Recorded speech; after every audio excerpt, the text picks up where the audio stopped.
Kept you waiting, huh? Hi everyone, it's Aaron here, gaming content creator for The Mirror Gaming, and I was recently lucky enough to go hands-on with a little game called the Metal Gear Solid Master Collection Volume 1. I was able to try out the game on a little doohickey called the Nintendo Switch, and I believe this was the first time that anyone's had hands-on with this collection.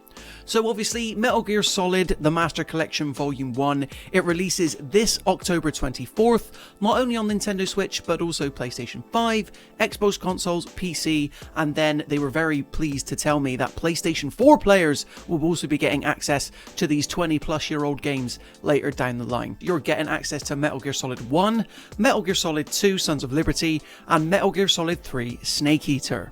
The collection also includes the old MSX game original, as well as the SNES versions of that, as well as Metal Gear Solid 2 Snake's Revenge. Overall, basically everything from Metal Gear Solid 3 backwards you gain access to in this collection. But the three main 3D games from the original Metal Gear Solid trilogy are obviously the focus, so let's dive in and talk about it. The first thing to mention with Metal Gear Solid The Master Collection Volume 1, quite the mouthful, is that it's presented very neatly and in a very slick fashion. Every game gets its own file on your console's dashboard, which when clicked into, loads into its own specific menu, featuring artwork based on the game you've just accessed. So for Metal Gear Solid, for example, you get Yoji Shinkawa's original Metal Gear Solid art, complete with access to the original game, the VR missions, as well as all of the digital bonus extras. So yes, as well as the menu system looking very nice and well presented, it's really those digital bonus extras that Konami is really hoping players won't mind as they try and justify the $49.99 price point, at least that's sterling pounds here in the UK.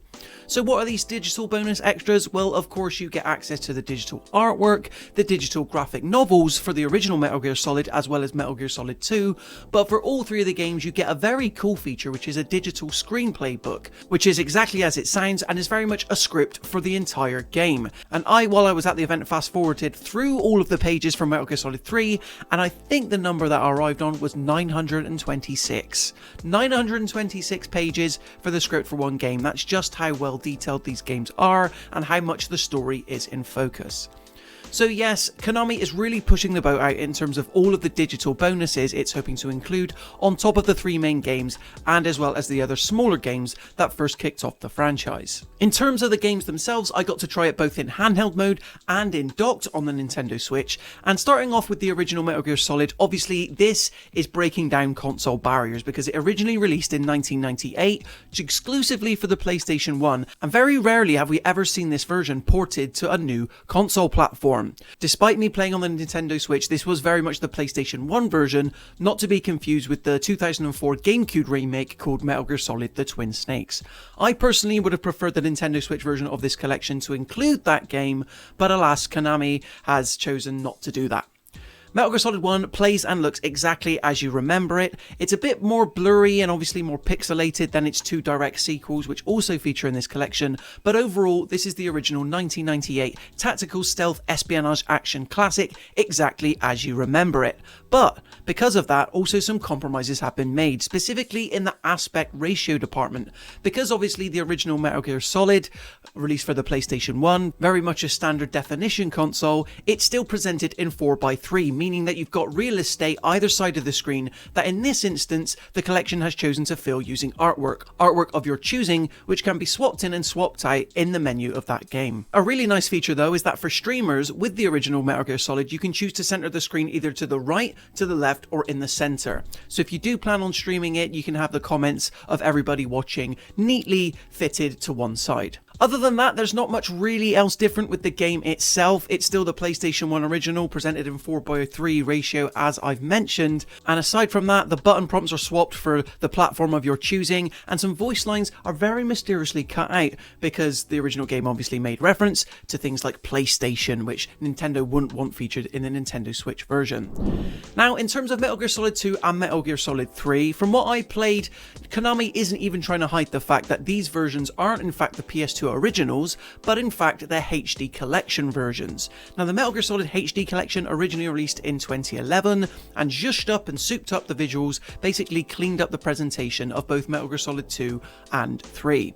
Those are very much the versions you're going to get as part of the Metal Gear Solid Master Collection Volume 1, and again, aside from the cool digital bonus extras and the inclusion of a very slick presented menu for each game, very little else has changed. And they're not even trying to hide it, because as you load up Metal Gear Solid 2 or Metal Gear Solid 3 Snake Eater, it even still says HD Collection underneath the logo, and indeed Blue Point Games, who originally worked on the HD Collection, gets a credit. But having said that, Metal Gear Solid 2 still looks and plays great, as does Metal Gear Solid 3. Metal Gear Solid 3 is by far the most modern feeling game in this collection, primarily because what's included is the Subsistence version, which implemented 3D camera controls.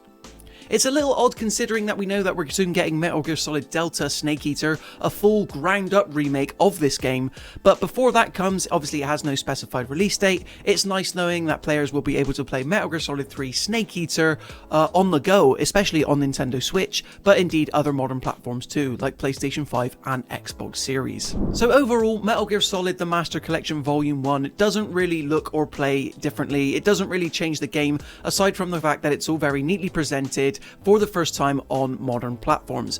I myself am far more excited for the inevitable Volume 2, primarily because we're almost certainly going to get Peace Walker, but then the other games remain a mystery. Are we going to get a Metal Gear Solid 5 The Phantom Pain? Will it be able to release and run on the Nintendo Switch? If so, but more importantly than that, what are they going to do with Metal Gear Solid 4 Guns of the Patriots? Forever a PS3 exclusive, I myself am hoping that that game also makes a return to modern platforms, similar to what's happened with the original PlayStation 1 classic, Metal Gear Solid, here in Volume 1.